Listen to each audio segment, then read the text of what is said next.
It was a nation chosen for mystery. A place of ancient power, prophecy, rebellion, and redemption. In the Bible, it was known as Persia. And Persia was not just powerful, it was God's tool, used for His purpose, even when the world did not understand. It was Persia that freed the Israelites from Babylonian captivity.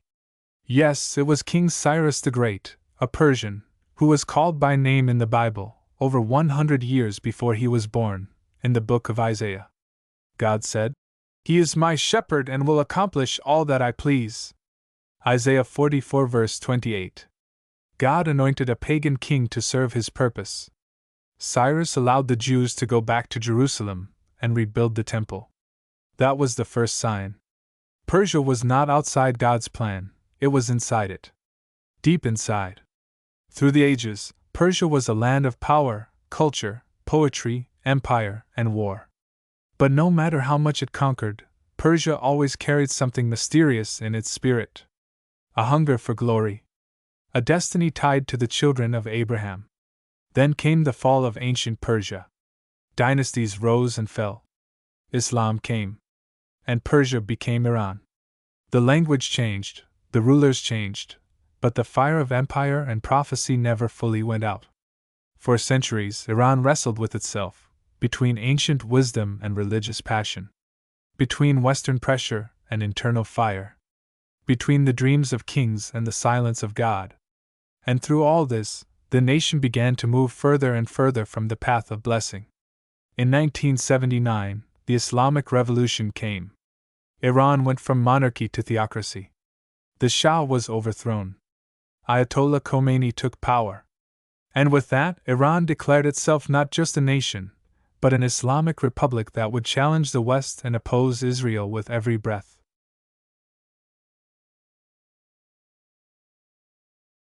From that day, Iran's rulers made it clear they would not recognize Israel. They would not accept the Jewish state. They called Israel the Little Satan, and they called the United States the Great Satan. But why? Why would a country once used by God to bless Israel now curse it? Because the enemy always twists what God once used for good. What was once Persia's honor became Iran's rebellion. And rebellion comes with consequence. Since 1979, Iran has poured money and weapons into proxies, groups like Hezbollah in Lebanon, Hamas in Gaza, and militias in Syria and Iraq. They have trained them, armed them, directed them, not just to fight any enemy, but to fight Israel, to threaten Jerusalem, to push back what God promised. They have surrounded Israel with enemies. From the north in Lebanon to the south in Gaza. From the east in Syria to the digital battlefield of cyber warfare. And yet, Israel still stands. Because no matter how loud the enemies shout, God's promise stands louder. Iran continues to defy the world. It enriches uranium. It seeks nuclear power, not just for energy, but possibly for war. And the world watches with tension, fear, and political hesitation. But God watches with clarity. He has seen this story before. Just like Pharaoh, who hardened his heart. Just like Babylon, which thought it could destroy God's people. Just like Rome, which thought it could silence the Messiah. Every empire that rises against the chosen ends the same way, they fall. Now, in this hour, Iran and Israel are closer to full war than ever before. Missiles fly. Drones are launched. Proxies attack. Embassies burn. Civilians flee. The Middle East is trembling. And many believe this is not just politics, it is prophecy unfolding. Because Ezekiel spoke of nations from the north and east rising against Israel. And Persia is named, yes, Iran is named, in the book of Ezekiel, chapter 38. The nations that will come together in the war of Gog and Magog. Iran, Turkey, Russia, and others.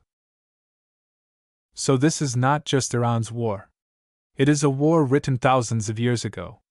And God is not surprised. Iran still believes it can wipe Israel off the map. Its leaders chant, "Death to Israel!" in the streets. But God's promise still echoes from Genesis. "I will bless those who bless you, and I will curse those who curse you." Iran was once a blessing. Now it has chosen the path of the curse. But that's not the end.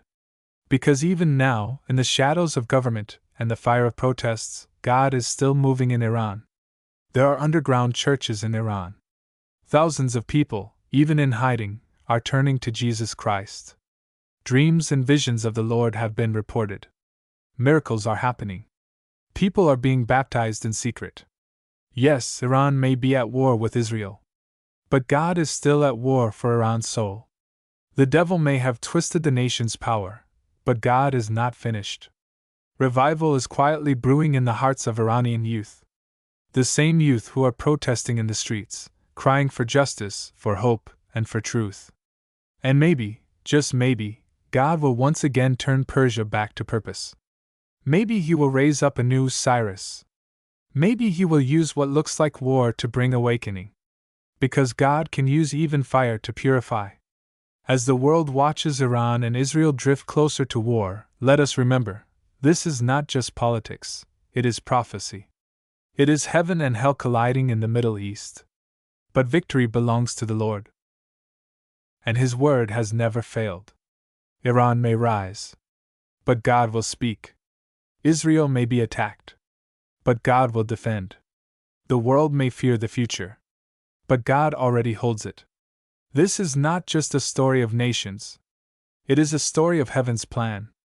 A story where even enemies become instruments. A story where God's justice, mercy, and power all collide. Watch. Pray. Discern the times. Because Iran's story is not over. But neither is God's.